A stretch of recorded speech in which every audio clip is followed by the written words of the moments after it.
over all movements in the anchorage area. Listener 3-3, this is High Post, over. The other half of this harbor defense team is a detachment of U.S. Navy gunboats, which patrol among the merchant ships themselves. Listener 3-3, this is High Post, over. High Post, this is Listener 3-3, over. This is High Post. Eagle Watch, recon reports large fishing junk entering your area. Eagle Watch suspects he is changing course to avoid your patrol. Can you investigate? Over. High Post, this is Listener 3-3, roger. Have contact visually. We'll intercept, out. The stable door patrol boats move among the anchored merchantmen, guarding them from any possibility of Viet Cong attack or sabotage, which could come in the form of underwater swimmers, mines, or small boats. They are especially wary of civilian craft that enter the immediate anchorage area or move in an unusual manner. Suspicious junks are stopped and searched. Cargoes are inspected, and identification papers are checked. Stable door patrol boats also work with divers of specially trained EOD or explosive ordnance disposal teams who are skilled in the detection and disposal of mines which could be planted by Viet Cong swimmers. By constantly checking the hulls of anchored merchant ships, these EOD divers have contributed heavily to the success of Operation Stable Door. Less than a mile from the anchorage on a hillside near Vung Tau is an illustration of a different phase of small boat Navy operations in Vietnam. In addition to their strictly military duties, the men of Operation Market Time contribute to many programs of civic action. In this case, helping an Army nurse who has almost single-handedly adopted an orphanage. Throughout Vietnam, the Navy, along with other services and agencies, is committed to people-to-people programs like this one. These men go beyond their normal routine to do this work, and yet it may well be that in the long run, these extra voluntary efforts in civic action will prove to have been just as important as their regular military duties on coastal patrol. From the harbor here at Vung Tau to the inland port of Saigon, it is 45 tortuous miles up a twisting, turning river called the Long Tau. What makes it hazardous is that the Long Tau winds through a 400 square mile area of mangrove swamps and waterways known as the Rung Sat, the evil place. From the air it looks drab, forbidding, uninhabited. But to the Viet Cong, it represents a continuing opportunity to sink one of those merchant ships, to block the shipping channel and stop the flow of supplies to Saigon. Here on duty in the Long Tau is another detachment of the small boat Navy. Take him in! Take in, forward! All clear. Port ahead, one. Each morning, just after the first light of dawn, the MSBs, U.S. Navy minesweeping boats, cast off and begin to sweep the river. Extract 1-1. All ahead, 12. 5 Charlie. The MSB is 57 feet long, wooden-hulled and charged with the single vital responsibility of keeping the river free of mines. To do this, the crewmen deploy special minesweeping gear. It is designed so that when the sweep has been set to drag behind the boat, special blades attached to the cable will cut any control wires or mooring devices attached to the mines. Once the gear is out, the 6-man crew settles into what has become a familiar routine. Long hours of methodically moving up and down the Long Tau, periodically resetting the sweep gear, standing guard, and more hours of sweeping. This too has become part of the daily routine. Somehow, no one remembers exactly how, these men have established their own small people-to-people program. It's not much: cigarettes, soap, a few items of food left over from their daily rations. But every day as the minesweeper passes this small settlement on the riverbank, the welcoming committee is ready. And in a way, the hand of friendship is extended.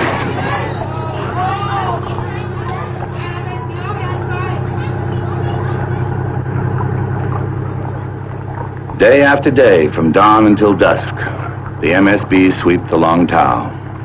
And yet, it is never really routine. Often passing only a few yards from the riverbank, out its night patrols. Also based at Na Bay are units of one of the Navy's newest craft, the River Patrol Boat, or PBR. The PBR, developed from an existing civilian pleasure craft, has been redesigned and equipped for use in Operation Game Warden on the rivers of Vietnam. I'll be the patrol officer, Stingray 1. Cover boat will be Stingray 17. We have friendly ambushes located tonight here and here. These are the men who ride the PBRs. Their mission is to conduct continuous patrols day and night, denying the use of the waterways to the Viet Cong for the transport of men, supplies, or communication. 2300 in the dark of the moon, and the crossing attempts tonight will probably occur sometime between 2300 and 0300. I want one boat positioned in here all the time. The other boat will patrol through the complete area. Each boat carries a 4-man crew, consisting of the boat captain and helmsman, a forward machine gunner manning twin 50s, and an aft gunner manning a single 50 with an M79 grenade launcher. The PBR is a high-speed fiberglass boat, drawing only 18 inches of water, with no propellers or other hull protrusion. It is powered at speeds up to 25 knots by water jet pumps, which not only drive the boat, but also steer it. Here in the Rung Sat, the primary mission is to keep the shipping channel secure. To the PBRs, this means constant patrol, checking out any suspicious craft or unusual activity along the shore. By denying the VC the ability to move freely in this area, Operation Game Warden has kept open the vital shipping route into Saigon.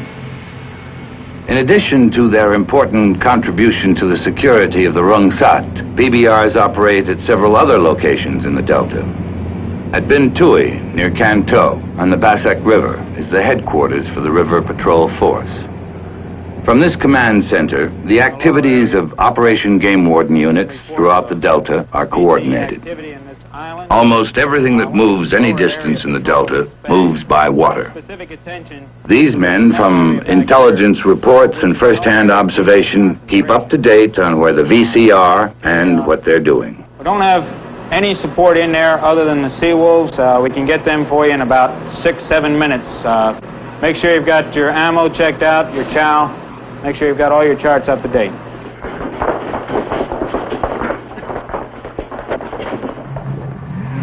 The critical importance of controlling the rivers and canals is what has brought the small boat Navy to the Delta.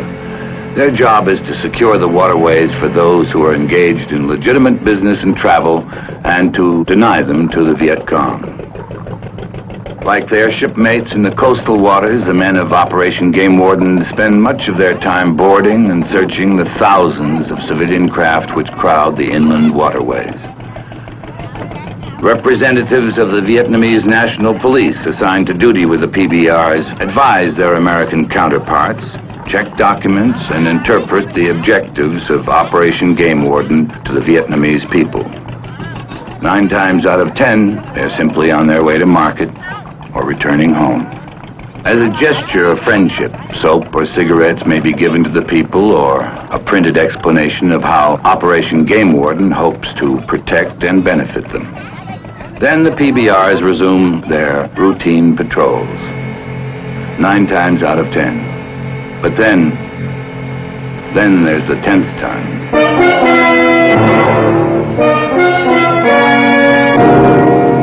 Warden X-ray 1, this is Warden X-ray. I have sampan crossing up ahead. Break, I will attempt to intercept.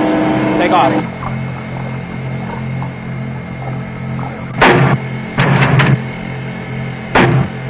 Warning shots fired in the air are the signal for a suspicious craft to stop and identify itself.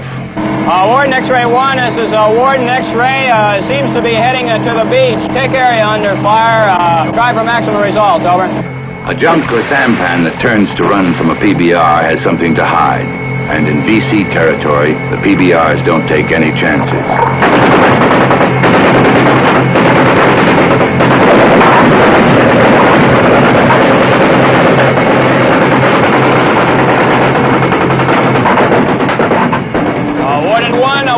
X-ray. Over. This is Warden 1, roger, over. Warden 1, this is Warden X-ray. One sampan evaded to the beach. 2 male occupants abandoned a sampan headed up the beach. Taken area under fire. Will amplify later. Over. This is Warden 1, roger, out. Return fire from the riverbank indicates a larger force supporting the crossing.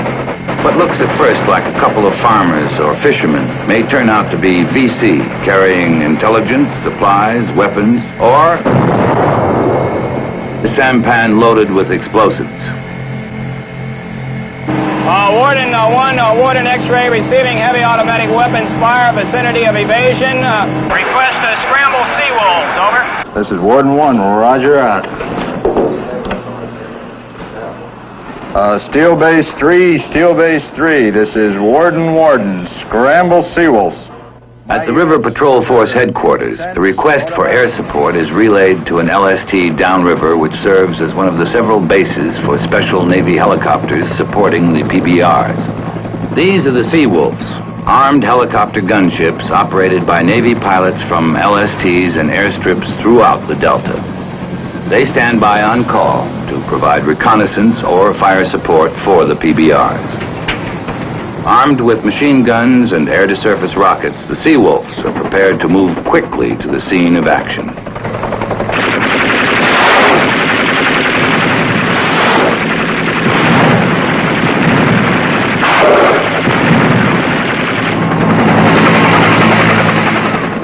By working together, the PBR Seawolf team can deliver that extra measure of firepower which gives the edge to the small boat Navy.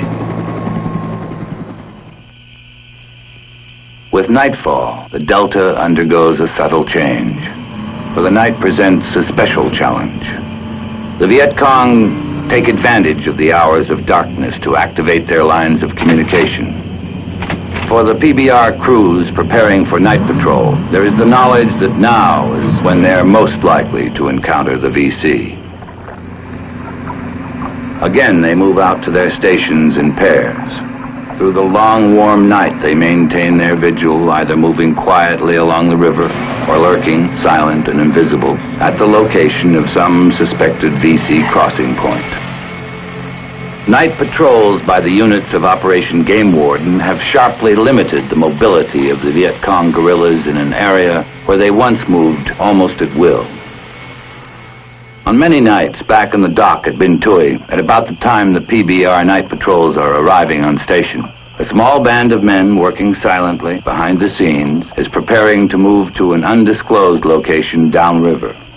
To them, the darkness of the Delta night is an ally and a friend.